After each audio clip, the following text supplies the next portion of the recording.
Avant de commenter l'Évangile, cette si belle page de l'Évangile de Saint Jean, je voudrais vous rappeler les derniers mots de la deuxième lecture. Que personne d'entre vous n'ait à souffrir comme meurtrier, voleur, malfaiteur ou comme agitateur. Mais si c'est comme chrétien, qu'il n'ait pas de honte et qu'il rende gloire à Dieu pour ce nom-là. Si nous avons à souffrir, frères et sœurs, et nous avons tous à souffrir, souvenons-nous de ces paroles.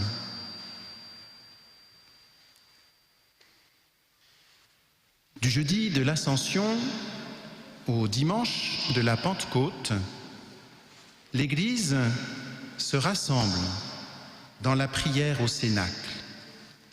Il est heureux que nous puissions être plus nombreux en ce dimanche, entre l'Ascension et la Pentecôte, car l'Église, frères et sœurs, c'est vous, c'est moi, c'est nous tous. Et à la suite des apôtres, cette Église, c'est-à-dire chacun de nous, encore une fois, chacun de nous tous ensemble, cette Église a tant de fois fait l'expérience de sa faiblesse. Elle comprend toujours mieux qu'elle doit à nouveau recevoir la force de l'Esprit de Dieu afin d'accomplir sa mission essentielle, annoncer la bonne nouvelle aux pauvres et aux désespérés.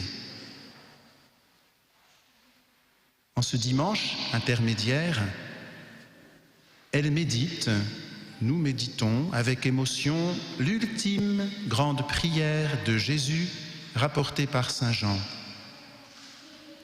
Une page sublime qui nous comble de joie et d'espérance, car nous entendons comment notre Seigneur a prié pour nous. Ça non plus, ne l'oublions jamais, frères et sœurs. Jésus a prié pour nous. Il prie pour nous, encore aujourd'hui. Comment ne serions-nous pas émus au plus profond de nos cœurs devant tant de tendresse, de miséricorde de la part de Jésus. À l'heure où il allait mourir, il a levé les yeux au ciel et prononcé la belle prière que nous avons entendue. Avant d'en arriver là,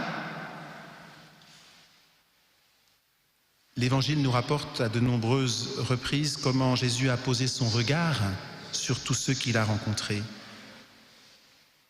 Des hommes, des femmes, des personnes malades, des enfants, des Juifs, des Romains, des personnes honnêtes ou pécheresses, fiers de leur vertu ou enfoncés dans leurs vices. Toujours, il a posé un regard d'amour. Il a eu pitié de chacun. Et voilà qu'au moment de ce dernier repas, certain d'être mis à mort dans quelques heures, il a encore posé un regard d'amour sur ses apôtres. Il leur a parlé longuement, leur expliquant pourquoi il était venu, ce que le Père attendait de lui, constatant qu'ils ne le comprenaient pas, qu'ils étaient remplis d'idées fausses, se croyant forts alors qu'ils étaient lâches. Mais il les aime, tels qu'ils sont. Jésus nous aime, tels que nous sommes. Et après les avoir regardés encore avec amour, il lève les yeux au ciel. Il regarde vers Dieu, son Père et notre Père. Il sait bien que les enseignements qu'il a donnés, les paroles qu'il a prononcées, ne porteront du fruit que s'il y a cette prière. Et c'est vrai pour nous aujourd'hui encore, frères et sœurs. Seul Dieu peut faire que la parole, enfin, soit comprise et appliquée. C'est pourquoi nous avons tant besoin de l'aide de l'Esprit Saint. C'est pourquoi il ne nous faut pas présumer de nos forces. Sans prière, nos actions resteraient vaines et nos discours stériles. Et c'est pourquoi Jésus a bien conscience d'être plus qu'un prophète. Il est le Fils qui peut s'adresser à Dieu, son Père, avec des accents de tendresse inégalables. Sa dernière heure est arrivée.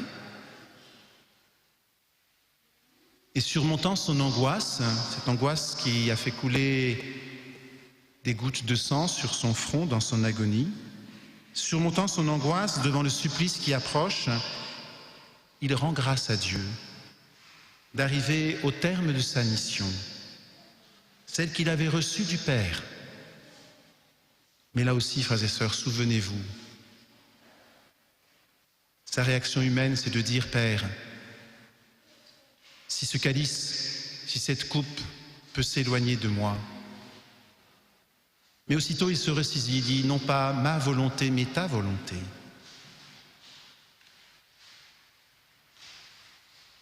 Il nous révèle un Dieu qui n'est pas un absolu lointain, ce Dieu des philosophes qui ne concevait pas que l'horloge fonctionne sans horloger. Il n'est pas le tout-puissant, terrifiant, devant qui nous aurions à trembler. Il n'est pas non plus ce grand-père bonasse qui supporterait tout. Tout entier, il est Père. Et Jésus n'a pu le révéler qu'en se comportant comme son Fils. Si bien que la libération, la vraie libération, l'achèvement complet de l'être humain, c'est de connaître le Père et le Fils. Et quand je dis connaître, cela ne se limite pas à une idée approximative, une information générale, quelques souvenirs du catéchisme, quand on en a. Il s'agit d'entrer en relation, Père, Fils, et par là même connaître, renaître à la vraie vie, qui est la vie éternelle, la vie divine, reçue au jour de notre baptême.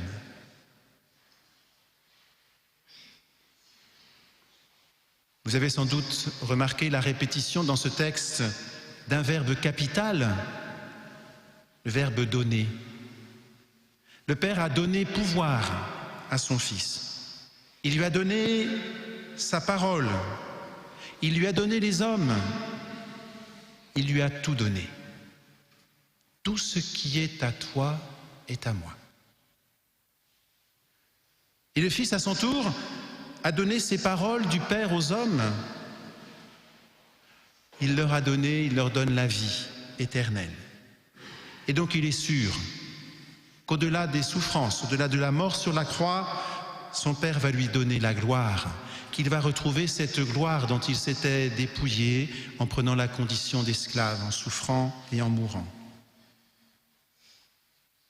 Tout ce que Jésus a fait, il l'a fait en le recevant du Père. Aucune revendication égoïste. L'autre jour, nous en discutions en plaisantant à table, puisqu'il s'agit de Jésus et de Dieu.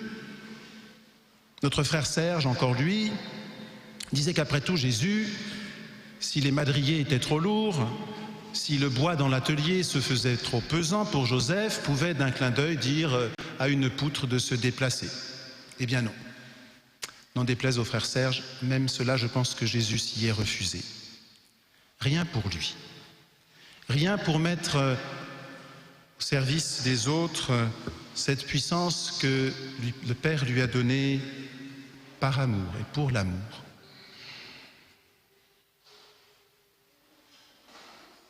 Alors affronter la croix pour Jésus, comme il est prêt à le faire, affronter la souffrance, une souffrance terrible, c'est aimer les siens jusqu'à l'extrême.